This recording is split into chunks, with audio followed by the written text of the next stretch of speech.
самокат деле тепче meselem. Анан не берем, паркка чыгып калдык, жанагы не деген парк деп коет, жанагы ынтымак паркына чыгып басып жүрсөк, самокат тебегиздеп калды. Анан ошондо эле тептим, анан көп деле тегиге кызыгым жок, кызыккан жерим жок. Анан эми өзүм жөнүндө айтсам, менин балалык чагым өтө татаал. Биздин чоң атабыз болуш болгон экен. Ошонун таасири, элге кылган таасири, эл менен болгон мамилеси, ошол замандын таасири мага тийгендей болду. Себеби 16-жылга чейин чоң атабыз болуш болуп турган экен. Анан 17-жылдары уже совет бийлигинен кийин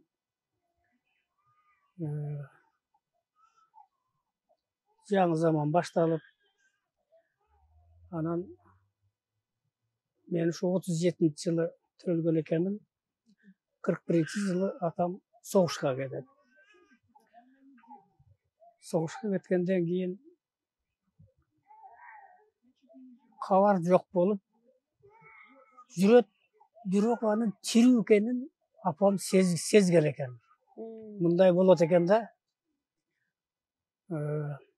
Анын түшкө кирген, түштүн немелери дагы болушу мүмкүн таасирлери. Ал өзү кезде бизди ойготкондо, ана атаңар азыр аскерден келатат деп ойготчу эле. Демек ал билчү экен да, тирүү жүргөнүн. 45-жылы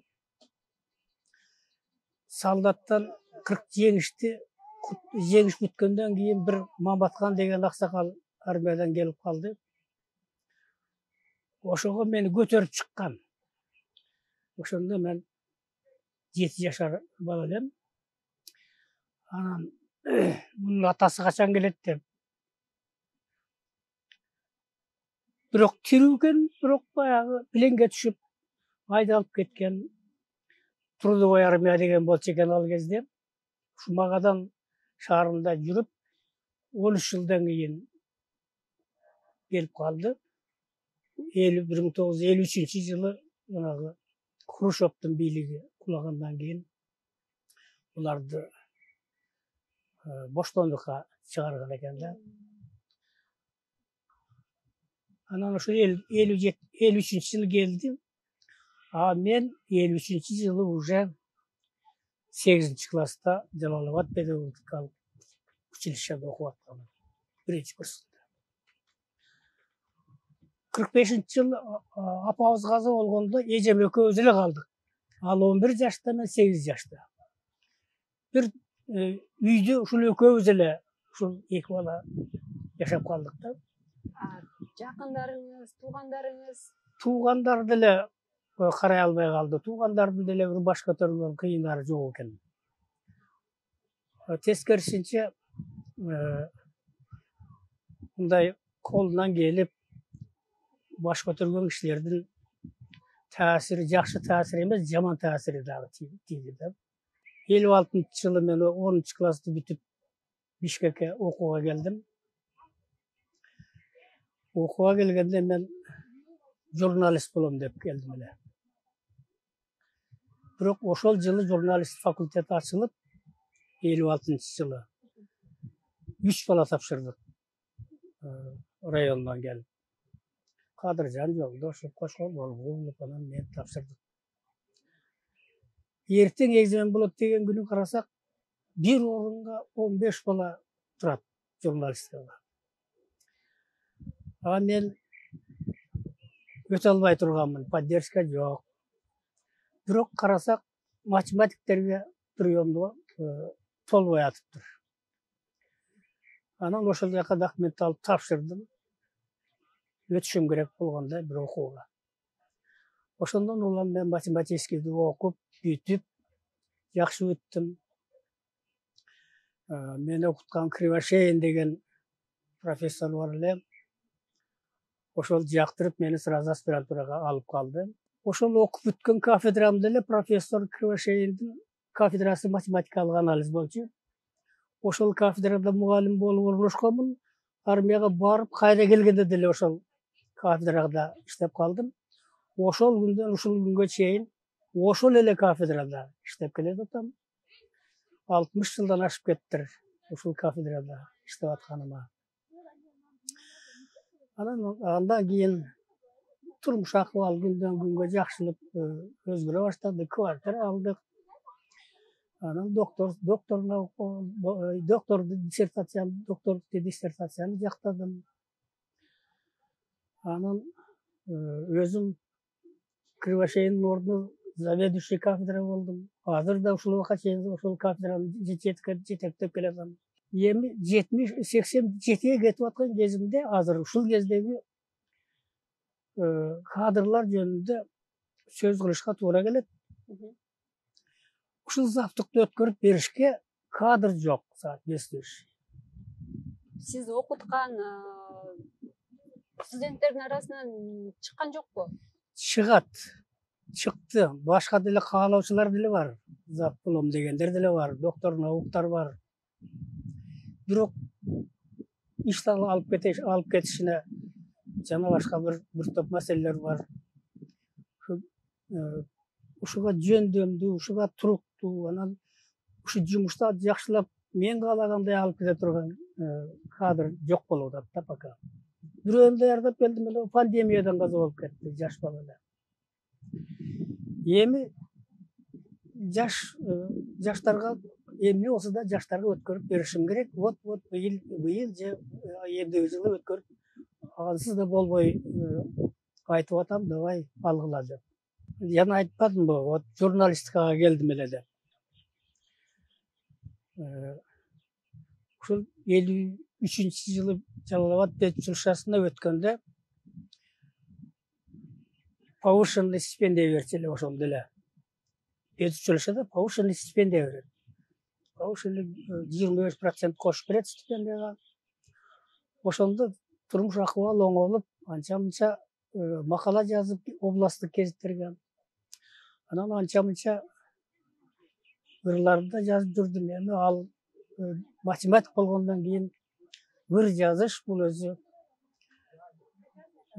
ар кимдин эле колунан келет. Бирок каалагандай ыр жазган күчтүү улуу акынга жетиш кыйын. Ошондуктан любитель деп коет, ушундай любительский уровеньде. Демек, азыр деле жазып коесуз? Азыр деле жазып жүрөм. Молодая гвардияда ушундай скамейкада отурсам, бир киши келди. Машинеден өтүп кетип, баратып, мени көргөн экен, менин шляпам жабып калыптыр. Эски шляпа кийем да.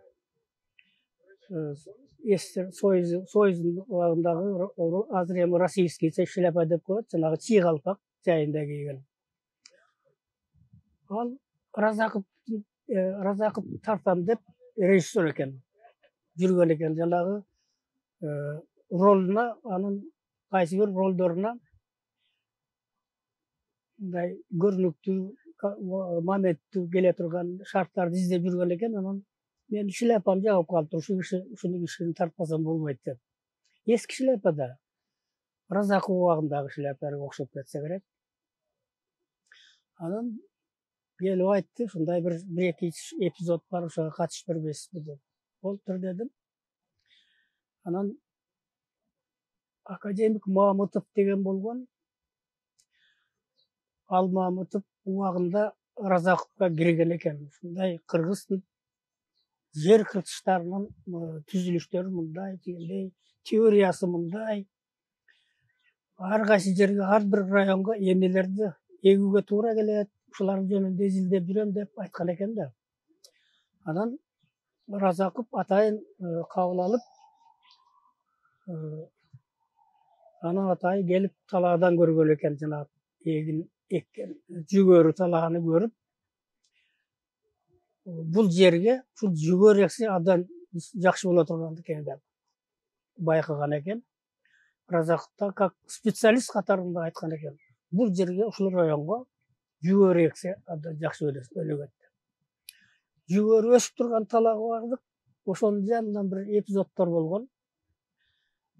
Anan Mahmutov özünün planları jönünde aytyp atty.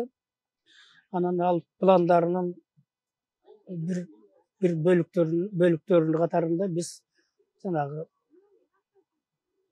kagazlarını, tigiblaryny görsetip şonuň bilen gatnaşyp aldım. Men jyla aytyp ketdim, öküngönüm şu jurnalist bolsam başgaça bolup galat elem. Birok matematik bolgonyma hazır men öz kaalooма jettim dep aytsam bolat. Jurnalist bolsam kanday maksatlar bolat ele aldymda, aga jetiş üçin emneleri kılat elem belgisiz. Вот как математик катарында мен максатыма жеттим. Doktorlukka jettim. Başka janagы başka sыйлыктарга жетtim desem, başka sыйлыктардын деле кереги жок. Şol maksatım şol jettim. Orus tilinde gрамотный жаза алам, orus tilinde abdan жакшы сүйлөй alam. Bul maksatım şu şkoldagы жүргөн maksatlarımдын biri эле окуучулuk. Bir barsam, şunday orusça kitap okusam, orusça жаза алсam, orusça сүйлөy alsam dep. Oşol tilegime jettim. Başka dagы tilegime jettim. Algan jarımdagı, айылдагы эң сулуу kızlardan biri boldu. Al dagы uşul жерге келип okup, şu yerden tanışıp, üylöndük. Эми кыймыл дейт. Men kıymılda köp kıymılda jürem. Onun için fizkultura jasaş kerek deyt. Аны менен деле уkur emesmen. Tamak aşjagынан деле elişken jegen, деле tamaktardy jeymin, onday başka tamaktar hazır. Особый tamak işket, degen jok.